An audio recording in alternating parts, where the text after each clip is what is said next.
So, you're trying to do a hitless run. Well, if you're going for that hitless on normal achievement flawless, this is how I went about doing it and how you can do it as well. There are two major components to this run, strategy and the way you build. There's also the not getting hit part, of course. The build I ran is as follows. This time around I'm going to start with the greed perks I had, and I only had one, double-edged sword. This perk is amazing, especially for hitless runs.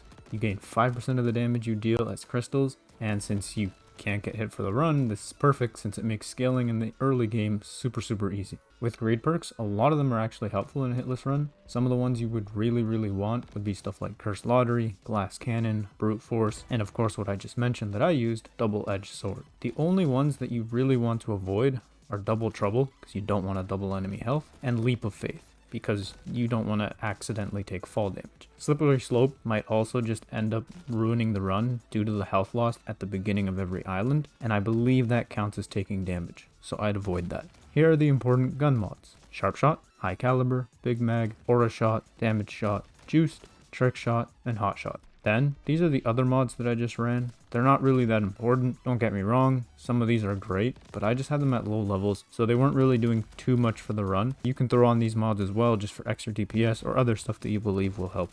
For grenades, I did have some mods, but you can pretty much just ignore grenades altogether. I didn't really use them at all in the run, except for a few niche scenarios where I just kind of wanted to throw one. Here are the ones that you can look through. Again, you don't need to worry about building grenades for this.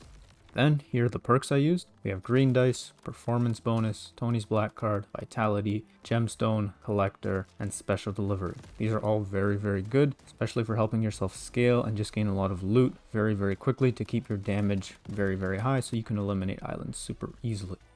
Here are the other filler ones. Now again, some of these perks are great, but they didn't help too much. I'll put the most important ones on the left of the screen, so the ones on these left columns you can see are the most important. But again, you don't really need to worry about getting these if you can't or don't find them.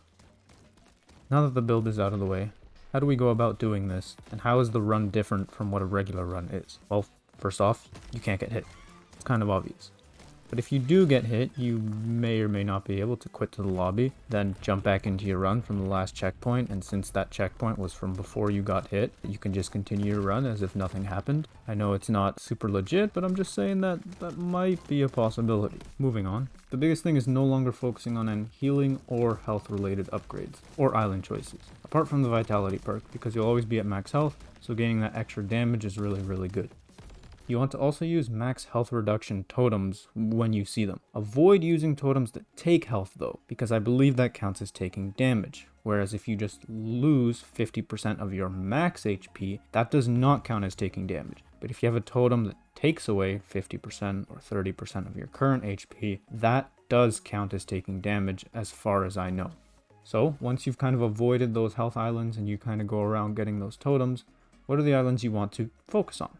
Well, you want to focus on damage and economy islands. Greed islands too if they happen to show up, but they're not super common, so you don't have to worry too much unless you see them. The reason for not focusing on stuff like spike chests, even though they have really good scaling, is because opening a spike chest makes you take damage. That ruins the run, so that's a no-no. Elemental and crit are really great, but they often have long build-up times. You might be able to get them in a really good place by island 30, but it's just safer and easier to focus on damage and economy. Obviously, if there are no other choices, you can go for these islands. You can go for stuff like luck, which also has a pretty long build-up time. But again, given the choice, go for damage, economy, and greed islands first, and then avoid pretty much everything else and kind of just save health and speed islands for last. And that's pretty much it.